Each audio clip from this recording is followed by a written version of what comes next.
নমস্কার, বাংলা স্ফিয়ারে আজকে রাত্রির শেষ ভিডিওয়ে আপনাদের স্বাগত জানাচ্ছি। আজকেই সুপ্রিম কোর্ট এনফোর্সমেন্ট ডাইরেক্টরেটের কাছে জানতে চেয়েছে তাদের কাছে পার্থ চট্টোপাধ্যায় জামিনের যে আবেদন জানিয়েছেন সে সম্পর্কে তাদের বক্তব্য কী।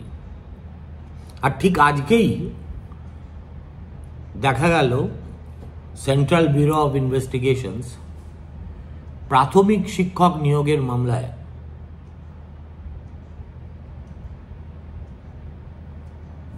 গ্রেফতার করল পার্থ চট্টোপাধ্যায়কে এবং তার সঙ্গে অয়নশীলকে। দেখুন, পার্থ অপরাধ করেছে কি করেনি এই বিতর্কে অর্বাচীনের মতো আমি ঢুকছি না। তার কারণ হচ্ছে আমাদের দেশে ultimately everyone should be presume to be innocent till found guilty, এই হচ্ছে আমাদের দেশের নিয়ম। সুতরাং যতক্ষণ পর্যন্ত তিনি অভিযুক্ত হিসেবে চিহ্নিত আছেন ততক্ষণ পর্যন্ত তাকে আইনত অন্তত অপরাধী বলা যায় না। আজকে সিবিআই এর এই মুভটা নিয়ে আমার একটা প্রশ্নচিহ্ন মনে দেখা দিয়েছে, তাই আমি আপনাদের সঙ্গে আমার সেই মনোভাবটা শেয়ার করব বলে স্থির করলাম। দেখুন, হুবহু প্রায় একই ঘটনা ঘটেছিল দিল্লির প্রাক্তন মুখ্যমন্ত্রী অরবিন্দ কেজরিওয়ালের ক্ষেত্রেও। এনফোর্সমেন্ট ডাইরেক্টরেট তাকে ডাইরেক্টরেটের মামলায় তিনি সুপ্রিম কোর্টের জামিন পেয়ে যাওয়ার পরে সঙ্গে সঙ্গে সিবিআই হঠাৎ তাকে তাদের মামলায় গ্রেফতার করে বসল।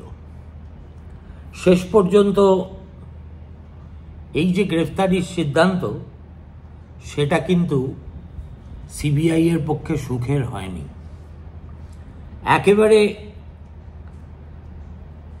খুব কড়া ভাষায় সিবিআই এর এই অ্যারেস্টের নিন্দা করা হয়েছিল ওই অর্ডারে। আমি তাতে একটু পরে আসছি। তার আগে দেখে নিন যে আজকে ঘটনাটা ঠিক ঘটেছে কি। আমি আনন্দবাজারে পড়লাম যে পার্থ চট্টোপাধ্যায়কে প্রাথমিক নিয়োগের মামলায় গ্রেফতার করল সিবিআই। মঙ্গলবার বিশেষ সিবিআই আদালত রাজ্যের প্রাক্তন শিক্ষামন্ত্রীকে পেশ করার পর তাকে ওই মামলায় গ্রেফতারের আবেদন জানায় কেন্দ্রীয় সংস্থাটি। সেই আবেদন মঞ্জুর করে আদালত। পার্থের পাশাপাশি নিয়োগ দুর্নীতিকাণ্ডে অন্যতম অভিযুক্ত অয়নশীলকেও আদালতে পেশ করার পরে গ্রেফতার করেছে সিবিআই। পার্থ অয়নকে গ্রেফতার করলেও হেফাজতে নেওয়ার জন্য আদালতে দাবি জানায়নি তারা। পার্থ এখন জেলের হাসপাতালে আছেন। 2022 সালের 22শে জুলাই তার বাড়িতে আপনাদের স্মরণে আছে যে সকালবেলা অকস্মাৎ এনফোর্সমেন্ট ডিরেক্টরেট অভিযান চালায় এবং দীর্ঘ তল্লাশি ও জিজ্ঞাসাবাদের পর তাকে গ্রেফতার করে নিয়ে যাওয়া হয়। পার্থর ঘনিষ্ঠ বলে পরিচিত জনৈক অর্পিতার টালিগঞ্জ বেলঘরিয়ার ফ্ল্যাট থেকে সব মিলিয়ে প্রায় 60 কোটি টাকা উদ্ধার করে ইডি। এখন এই যে টাকা পেয়েছে বা সম্পত্তির হদিশ পেয়েছে, এই সব কিছুই কিন্তু ইডি অলরেডি অ্যাটাচ করে বসে আছে, যার মানে হচ্ছে এরপরে একই সঙ্গে দুটো মামলা ফেস করতে হচ্ছে। তার আগে বলে দিই যে এসএসসি নিয়োগ মামলায় সিবিআইও পরবর্তী সময় পার্থ অর্পিতাকে গ্রেফতার করেছিল। একতরফা এসএসসিতে হয়ে গেছে, এবার প্রাথমিক শিক্ষক নিয়োগ মামলায় হয়েছে, যে মামলার প্রধান অভিযুক্ত মানিক ভট্টাচার্য কিন্তু বেল পেয়ে গেছেন। এই হচ্ছে ঘটনা। এবং অন্যদিকে 23 সালের মার্চ মাসে তৎকালীন তৃণমূল যুবনেতা শান্তনু বন্দ্যোপাধ্যায়ের ঘনিষ্ঠ প্রমোটার অয়নকে গ্রেফতার করেছিল ইডি। এবার তাকেও প্রাথমিক নিয়োগে গ্রেফতার করেছে সিবিআই। এবং এই দুটি সিদ্ধান্তই কিন্তু দুটি দিল্লিতে ঘটা ঘটনার সঙ্গে সম্পূর্ণ কাকতালীয় এটা আমি বলতে পারছি না, কেননা এদের মধ্যে একটা সম্পর্ক থাকবেই থাকবে। অয়নশীল সুপ্রিম কোর্টের যে বেঞ্চের কাছে পার্থ জামিনের আবেদন করেছেন, সেই সূর্যকান্ত এবং ভূঁইয়ার বেঞ্চে অয়নশীল একটা অভিযোগ করেছেন, করে বলেছেন যে তিনি 1.5 বছরের উপর হয়ে গেল আটক আছেন। ইডির বিশেষ আদালতে দীর্ঘদিন ধরে তার মামলা চলছে। সেই মামলা যখন শেষ হওয়ার মুখে তখন বিচারপতি বদল হয়ে গেছে এবং নতুন বিচারপতি এসে আবার ডি নোভো মামলাটি শুনতে চাইছেন। এটা ন্যায় বিচারের পরিপন্থী। অয়নের বক্তব্যে সারবত্তা আছে এটা ধরে নিয়ে সুপ্রিম কোর্ট বিশেষ আদালতকে বলেছে 10 দিনের মধ্যে যদি প্রয়োজন হয় প্রাত্যহিক শুনানি করে অয়নেরকে জামিন দেওয়া হবে কি হবে না সে ব্যাপারে চূড়ান্ত সিদ্ধান্ত নিতে হবে। তার মানে একটা স্ট্রিকচার অলরেডি বিশেষ আদালতে এসে গেছে অয়নশীলের ব্যাপারে। আবার আজকেই তাকেও গ্রেফতার করা হলো পার্থর সঙ্গে। আর পার্থর ইডির মামলায় জামিন চেয়ে পার্থ ওই একই সূর্যকান্ত এবং ভূঁইয়ার কোর্টে জামিনের আবেদন করেছে। সুপ্রিম কোর্টের নিয়ম হলো প্রথমেই তো তারা কাউকে জামিন গ্রান্ট করতে পারে না, এতদিন ধরে জেলে আছে কি করে করবে। সুতরাং তারা নোটিশ জারি করে সব পক্ষকে, এনফোর্সমেন্ট ডাইরেক্টরেটকে আজই তারা নোটিশ জারি করেছে। কদিনের মধ্যে সেই নোটিশের জবাব দিতে হবে সেই বিস্তারিত বিবরণ আমার কাছে নেই, তবে সাধারণত 2 সপ্তাহ 3 সপ্তাহের মধ্যেই জবাব দিতে হয় এবং তার উত্তরে যদি পার্থর পক্ষে কিছু বলার থাকে অ্যাজ এ রিজয়েন্ডার, তাহলে ইচ্ছে করলে সে তার উকিল সেটাও জমা দিতে পারে। প্রশ্নটা সেখানে নয়, প্রশ্নটা হচ্ছে আজকে পার্থ চট্টোপাধ্যায়ের হয়ে সুপ্রিম কোর্টে কে দাঁড়িয়েছিলেন। এই নামটা খুব তাৎপর্যপূর্ণ, কারণ এই ভদ্রলোক মানিক ভট্টাচার্যকে প্রাথমিক শিক্ষা মামলাতেই জামিন পাইয়ে দিয়েছিলেন। সম্ভবত এই মুহূর্তে দেশের সবচেয়ে এক্সপেন্সিভ লয়ারদের অন্যতম, এর নাম মুকুল রোহাতগি। সুতরাং পার্থ চট্টোপাধ্যায় জেলে থাকুন আর যাই থাকুন, কিংবা মানিক ভট্টাচার্য জেলে থাকুন আর যাই থাকুন, এদের এত টাকা যে এরা কথায় কথায় রাজ্য সরকার বা তৃণমূলের সেনাপতি যেমন at the drop of a hat can engage Kopil Sibal or Abhishek Manu Singhvi, বাকিরাও দেখছি কথায় কথায় তারা মুকুল রোহাতগিকে হাজির করে দিচ্ছেন। এবং মুকুল রোহাতগি is a very aggressive kind of lawyer. He has his own gravitas and therefore Partho could not be in better hands as far as Supreme Court is concerned. এবার enforcement ডাইরেক্টরের জবাব যেদিন দেবে সেদিনকে তো সিবিআই এর পক্ষ থেকে ওই একই কৌশলী বলবেন যে স্যার এটাতে জামিন পেলেও তো উনি বেরোতে পারবেন না, তার কারণ ওনাকে সিবিআই গ্রেফতার করেছে। এবং এখানেই একটা আনক্যানি রিজেম্বলেন্স আছে বিটুইন অরবিন্দ কেজরিওয়াল অ্যান্ড পার্থ চট্টোপাধ্যায়। এবং ঠিক একই ঘটনা অরবিন্দ কেজরিওয়ালের ক্ষেত্রেও ঘটেছিল। সেটা তার পরিণতিটা আমি যেটা বললাম গোড়াতেই, সিবিআই এর পক্ষে কিন্তু আদৌ মধুর হয়নি। উল্টো দিকে সিবিআই সম্পর্কে ভূঁইয়া তার একটা সেপারেট অর্ডারে একেবারে চাঁচা ছোলা ভাষায় গালিগালাজ করেছে।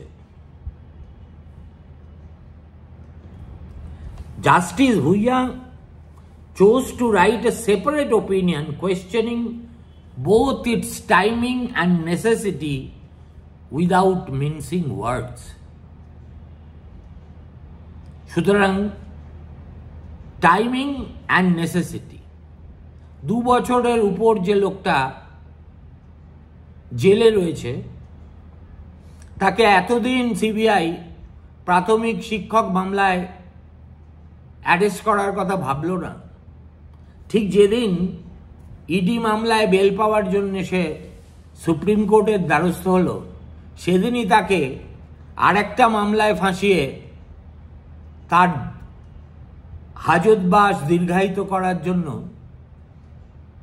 এটা সুপ্রিম কোর্ট কিভাবে দেখবে তা নিয়ে আমার মনে ঘোরতর সন্দেহ আছে। কেননা ঠিক অনুরূপ একটা সিচুয়েশন এই মাসেই গোড়ার দিকে কেজরিওয়ালের ক্ষেত্রে আমরা রিপিটেড হতে দেখেছি। কি বলেছিলেন জাস্টিস ভুইয়া? বলেছিলেন যে এফআইআর রুজু হওয়ার 22 মাস পরে, একদিন দুদিন নয়, 22 মান্থস পরে সিবিআই যেভাবে তড়িঘড়ি কেজরিওয়ালকে অ্যারেস্ট করল সেটা শুধু সন্দেহজনক নয়, এটা এর কোনো সদুত্তরই দেওয়া অসম্ভব। অর্থাৎ দ্য জাজ rubbish the excuse that mister Kejriwal's arrest was necessary as he gave evasive responses to his interrogators. ইন্টারোগেটরকে ইভেসিভ রিপ্লাই দিয়েছেন অরবিন্দ কেজরিওয়াল। এই একটা বোকা বোকা যুক্তি এই কেন্দ্রীয় সরকারের তদন্তকারী সংস্থার কৌশলীরা সব আদালতে যখন যেখানে যতটা প্রয়োগ করার কথা এই যুক্তিটা দ্বারা শুনিয়ে থাকেন। অর্থাৎ যাকে তারা অ্যারেস্ট করেছেন এবং জেরা করছেন তিনি নাকি ইভেসিভ রিপ্লাই দিচ্ছেন, অর্থাৎ ঠিক মতো রিপ্লাই দিচ্ছেন না। কিন্তু ভারতবর্ষের আইনে একথা বলা নেই যে ইনভেস্টিগেটর আমার মুখ থেকে ঠিক যে কথা শুনতে চাইবে সেটাই আমাকে জবাব হিসেবে বলতে হবে। কেননা জবাব না দেওয়ার অধিকারটাও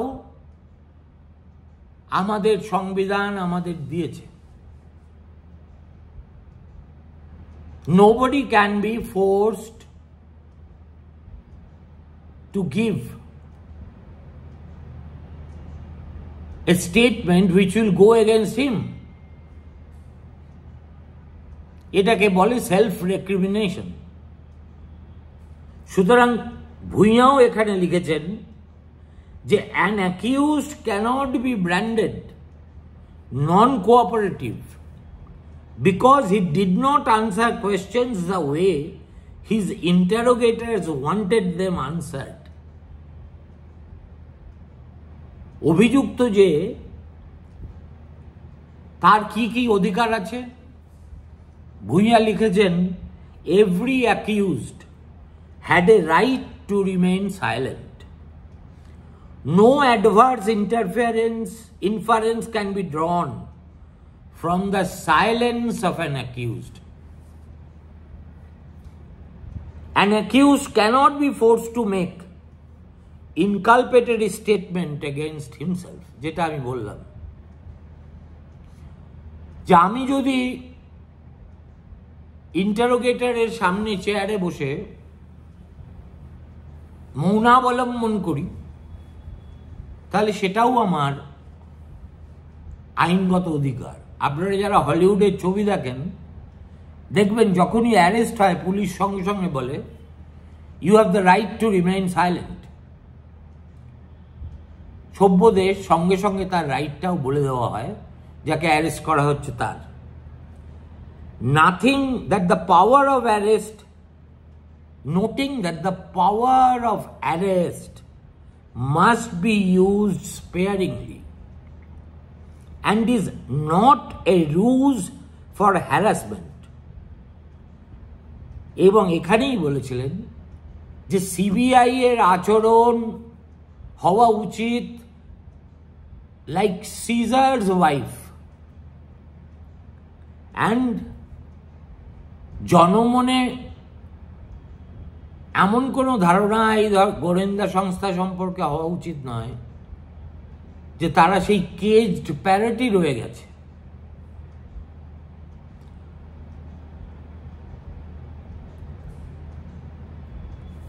যখন এবং টাইমিং নিয়ে তিনি লিখেছিলেন আলাদা করে, CBI arrest was suspect as the chief minister had been at that time on the cusp of release from jail, following a special court order granting him bail in money laundering case. The arrest timing invited the view that it was meant to frustrate Mr. Kejriwal's release, he observed. Mr. Singhvi had termed the CBI arrest as insurance arrest. আমার ধারণা একই যুক্তি মুকুল ওয়াদগি অভিষেক মনু সিংভির চাইতেও অনেক দাপটের সঙ্গে supreme কোর্টের সামনে উপস্থিত করবেন। এতে কোনো সন্দেহ নেই যে দুটো মামলাতেই এবার হয়তো পার্থকে আলাদা আলাদা করে বেল চাইতে হবে, কিংবা এইটার সঙ্গে এই সিবিআই এর অ্যারেস্টটাও যুক্ত হয়ে যাবে কিনা আমি বলতে পারছি না, সেটা সম্ভব কিনা। কিন্তু যে যুক্তিতে অরবিন্দ কেজরিওয়ালের অ্যারেস্ট নাকচ করে দিয়ে সূর্যকান্ত এবং ভূঁইয়া তার জামিন মঞ্জুর করেছিলেন সিবিআই কেসে, পার্থর ক্ষেত্রে তার ব্যত্যয় ঘটবে আমি অন্তত সে কথা মনে করি না। তার মানে যা দাঁড়াচ্ছে, আজ না হয় কাল, কাল না হয় পরশু, 2 সপ্তাহ 3 সপ্তাহ 4 সপ্তাহ পরে পার্থ চট্টোপাধ্যায়ও, অনুব্রত মণ্ডল, মানিক ভট্টাচার্যের মতো জেল থেকে ছাড়া পেয়ে যাবেন। দেখুন, পার্থ ছাড়া পেলে তাতে কে খুশি হবে কে অখুশি হবে, দল তাকে ফিরিয়ে নেবে কি নেবে না। আপনারা লক্ষ্য করেছেন জেল থেকে ফেরার পর অনুব্রত চেহারা, চালচলন, কথাবার্তায় একটা প্রায় বৈপ্লবিক রদবদল ঘটে গেছে।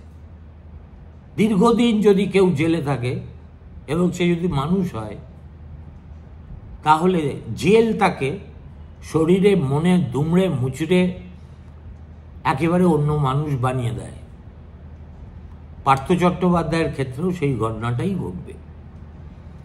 কিন্তু তার চেয়েও বড় কথা, পার্থ চট্টোপাধ্যায় চোর বলে এবং অপ্রমাণিত অভিযোগে চোর বলে বিনা বিচারে সে বছরের পর বছর ধরে গারদবন্দী হয়ে থাকবে, এটা সভ্য দেশে চলতে পারে না। প্রতিটা ক্ষেত্রে দেখা যায় নিম্ন আদালতে ধাক্কা খাওয়ার পরে যখন সুপ্রিম কোর্টে গিয়ে জামিনের আবেদন পৌঁছয়, তখন রুটিনলি সুপ্রিম কোর্ট সেটা মঞ্জুর করতে গিয়ে বলে যে এতদিন ধরে একজন মানুষকে আটক রাখা হয়েছে, ট্রায়াল শুরু হয়নি, ট্রায়াল কবে শুরু হবে তার কোনো নাম নিশানা পর্যন্ত দেখা যাচ্ছে না, অতএব why should the process be the punishment? সুতরাং কেজরিওয়ালের সিদ্ধান্তে উৎসাহিত হয়ে না অনুব্রতর সিদ্ধান্তে উৎসাহিত হয়ে পার্থ ইডির মামলায় জামিনের জন্য সুপ্রিম কোর্টের দ্বারস্থ হয়েছেন বলতে পারবো না, কিন্তু সূর্যকান্ত এবং ভূঁইয়ার বেঞ্চ থেকে একেবারে শূন্য হাতে তিনি যে ফিরবেন না, এটা আমি এখনই বলে দিতে পারি। ভালো থাকবেন, শুভরাত্রি।